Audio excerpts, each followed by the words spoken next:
Assalamualaikum warahmatullahi wabarakatuh. Salam kompak, salam bina remaja.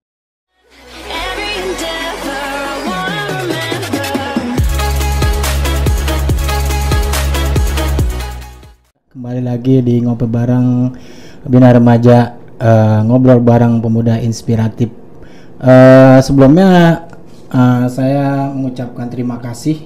Kita mengucapkan terima kasih untuk Kang Khairul Lutfi dari selaku Ketua Karang Taruna Desa Rangas Jajar beserta staf dan jajarannya yang bersedia nanti menjadi narasumber kita di podcast berikutnya. Dan mereka ini Karang Taruna Rangas Jajar di daerah Kecamatan Cigudeg, merupakan Karang Taruna yang sangat inspiratif. Mereka punya pengalaman untuk membuka lahan tidur menjadi suatu hal yang produktif, dan salah satunya mereka akan membuka sirkuit motocross. Dan gimana keseruannya nanti hasil podcast kita ke Karang Taruna, studi banding ke Karang Taruna Rangas Jajar ini, nantikan terus di channel kita. Dan kemudian jangan lupa di subscribe, terus like dan share serta komen channel-channel kita. Pantingin terus buat rekan-rekan muda, khususnya warga Karang Taruna seluruh Indonesia, untuk lebih menjadikan Karang Taruna kita Karang Taruna yang mandiri dan maju seperti itu. Dan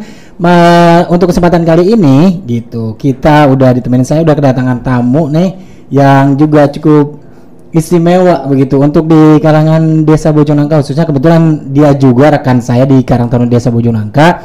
Dan beliau ini pemilik channel Tommy's Cari Channel. Jadi kontennya itu masalah tentang misteri gitu. Dan malam ini kita coba ngobrol-ngobrol sama beliau begitu. Dan inilah Bang Tommy. Assalamualaikum Bang. Selamat datang di studio kita nih.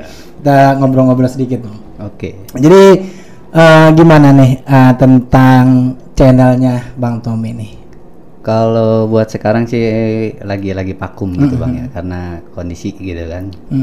Jadi insya Allah nanti kita lanjut. Iya, lagi, berarti ada kemungkinan dilanjut lagi tuh ya? Ada. Soalnya saya kangen banget tuh gitu. Tapi kalau misalnya saya nonton malam-malam, soalnya rada-rada gimana gitu gitu. Iya, agak-agak greget. Iya. Soalnya apa ya, saya lihat yang anak muda gitu di desa kita khususnya nih yang punya channel itu waktu itu pertama kali mungkin Bang Tommy ya gitu. Kalau di Cikuda sih mungkin ada. Kalau misteri iya. Kalau misteri iya. Kalau channel yang lain ada yang lebih dulu. Kalau nggak salah sih Bolang ya, kalau nggak salah. Iya. Kalau saya di konten misteri itu baru saya. Gitu. Itu makanya Bang, saya juga kan sering tuh ya gitu ngelihat nonton di YouTube gitu tentang konten-konten misteri yang benar-benar apa ya, kalau buat seorang saya gitu yang awam lah sama dunia kayak gitu. Kalau penakut banget sih kagak gitu ya. Mana enggak gitu, tapi ya kalau untuk terjun apa ya, kayak nyali dan lain sebagainya, explore tempat-tempat kayak gitu, kayaknya saya benar-benar kurang ini juga gitu. Nah, waktu itu saya nonton orang-orang luar, tapi pas Bang Tommy bikin gitu, ada ternyata orang Cikuda. Saya kira ini cuman apa ya istilahnya ini aja gitu, settingan dah gitu ya. Ternyata, nah itu gimana ceritanya itu? Bisa bikin itu, bisa tertarik sama konten misteri itu? Di awal sih saya cuma iseng-iseng aja ya, gitu, iseng. Sama teman-teman tuh ada anak Cagak gitu kan, anak Geria, Cibinong, sama anak Cikuda juga gitu, si Cepi, Koko adik saya juga. Gimana kalau bikin channel aja yuk gitu. Bikin channel misteri gitu. Karena kan waktu itu kita pusing nyari yang editnya gitu. Nah, kebetulan kita juga kan live streaming, jadi udahlah biarin, kagak usah pakai editor gitu kan, langsung aja gitu. Kita dikasih tahu caranya, udah langsung action aja, spontan aja. Gitu. Itu teman-teman ngumpul komunitas apa gimana itu? Teman ketemu di situ aja gitu. Lagi main ke Cikuda gitu kan. Lu bisa ini gitu kan, buat tamengin gitu kan. Ya, kalau saya mah kagak bisa apa-apa gitu kan. Oh ya udah siap, ya udah lanjut. Enggak, ini bisa itunya dalam hal apa tuh? Kasarnya spiritualnya gitu. Oh iya. Kalau saya makan kagak bisa apa-apa gitu. Masa sih? Jadi berarti basicnya buat hal-hal kayak gitu punya semua itu ya, ada semua ya? Rata-rata ada gitu, punya lah gitu. Ya, jadi kemudian terus jadi tertarik bikin channel itu gitu. Betul, ya. iya. Nah terus masalah lokasi itu, itu lokasinya emang udah apa yang udah diketahui atau nyari-nyari gitu? Pertama mana ya, kita daerah kita dulu nih, Cikuda nih yang udah terkenal angker nih, yang mana gitu kan? Wah daerah sana noh gitu kan.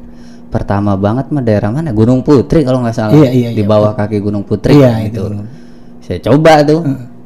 Wah serem juga, lumayan sampai dikejar-kejar anjing gitu. Anjing beneran itu.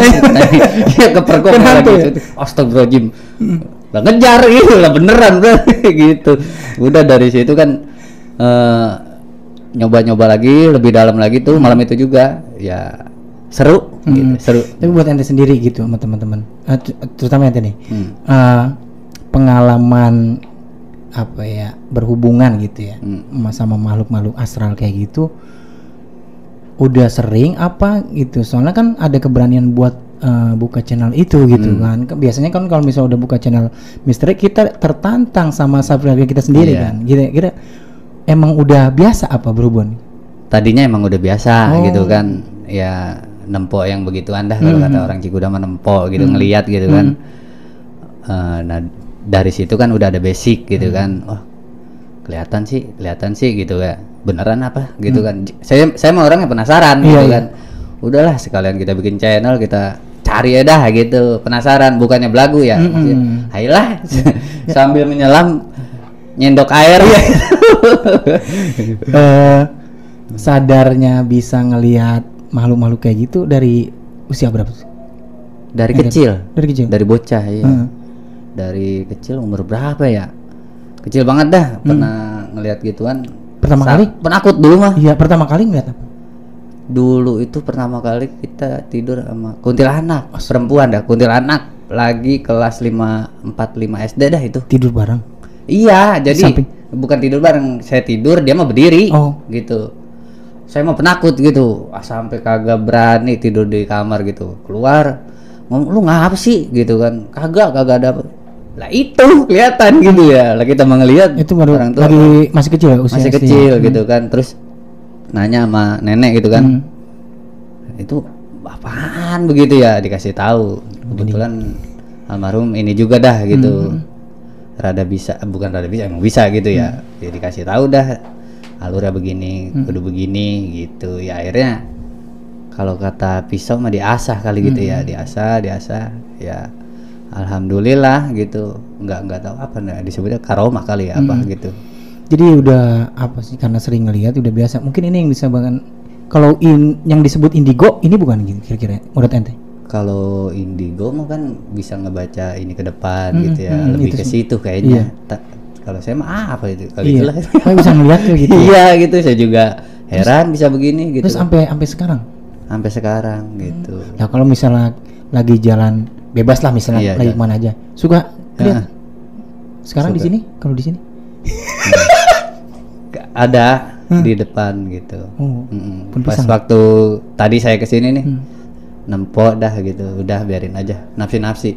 Iya. Karena di tempat saya aja banyak banget om gitu. Di rumah gitu kan banyak banget, sampai pernah pengalaman pulang explore tuh yang di mana ya, di Tajur kalau nggak salah. Di Tajur Citerep, pulang naruh mobil, anak saya kan bisa melihat juga tuh yang kecil tuh, sampai ya ada teteh gitu, itu kelupaan. Jadi belum dinetralin sama teman saya tuh kan, dia yang lebih bisa gitu. Dinetralin baru ini hilang, dia ngikut gitu. Apa tuh bentuknya? Kunti, dibilangnya sama anak teteh. Oh iya, udah biarin ke bawah gitu udah. Sama si Sandi tuh temen saya, partner, di netralin. Tapi kalau menurut ente yang bisa ngelihat gitu tuh, makhluk itu tuh sebenarnya apa sih? Kan kalau misalnya dari segi agama gitu ya, kalau setan mah udah jelas ya yang goda manusia. Nah itu tuh bener setan apa sebenarnya wujud setan atau apa? Kalau kita ngobrol di gituan mah ya di ini disebutnya ada korin juga gitu. Korin disebutnya. Jadi apa ya, jelmaan apa gitu disebutnya. Yang menyerupai dia itu. nah nyerupain kunti gitu kan. Kalau umpamanya kalau dulu kan katanya dia matinya apa namanya? Kecelakaan ya. Ada dia itu mah bukan, itu jin korinnya itu gitu. Gitu. Kalau buat ente sendiri gitu, bisa kan kadang-kadang ada orang yang bisa ngelihat tapi nggak kuat toh gitu. Karena kita ada dulu pengalaman ya. saya begitu. Terus kalau ente sendiri itu cara nanggulanginnya kayak gimana tuh sampai sekarang udah terbiasa waktu itu? Mungkin kalau ini kan ada apa ya kalau disebut ininya ya kayak lu kudu jikir gitu. Iya. ngisi inian lah jikir ya, jikir biasa kayak kita habis sholat gitu buat ngisi daleman dah gitu. Ibarat motor mah kan luar dalam kudu dicun up kayak begitu kayak gitu, kudu diinin lah gitu, dibenerin gitu biar agak ngeblank. Kadang-kadang kan habis ngeliat begitu blank. Dulu saya begitu soalnya kan kata emak kata nenek mah gitu ya, iga jarang gitu kan. Apa? Emang saya iga jarang gitu. Oh iya. Iga bolong gitu. Iya. Iga jarang mah gampang banget. Iya. Saya mah dulu surupan. Ngeblank tuh disebutnya gitu. Nah itu gimana cara nanggulanginnya? Nah dikasih lah amalan itu gitu, jikir. Nah kalau misalnya buat makhluk itu sendiri apa bener ngeganggu banget gitu tuh apa? Kalau dia mah kan emang diciptain buat ngeganggu gitu. Jadi sampai mana pun sampai kiamat ngeganggu terus. Yang penting gitu. kita nurutin dia gitu ya. Hah? Ya sampai kita mau ikutin kemauan dia. Jangan. Kalau gitu nggak diikutin. Iya. Atau ntar ke bawah kita gitu. Jangan diturutin gitu kan. Nafsi. Jadi kalau bahasa kitanya lu gua gitu. Nah kalau misalnya buat orang awam nih kayak misalnya gitu ya, kebetulan misalnya ngelihat yang kayak gitu apa ya kita gimana tuh? Istighfar. Ingat kalau kata orang dulu mah lu kudu inget gitu kan. Eling. Biar eling ya istighfar gitu. Terus ini gitu. kemarin kan terus ketemu teman-teman tuh ya bikin channel gitu. Nah itu juga mungkin tadinya dari pergaulan yang sama punya kemampuan gitu kali ya. Iya itu. Terus dari pengalaman explore nih gitu, kira-kira benar-benar nemuin gitu muncul. Iya. Kalau saya mah kan live streaming langsung gitu ya. Langsung kagak ada editan, kagak ada apa ya. Kalau ada ya ada gitu. Kalau kagak ya kagak gitu. Terus saya pernah ditarik genderuwo.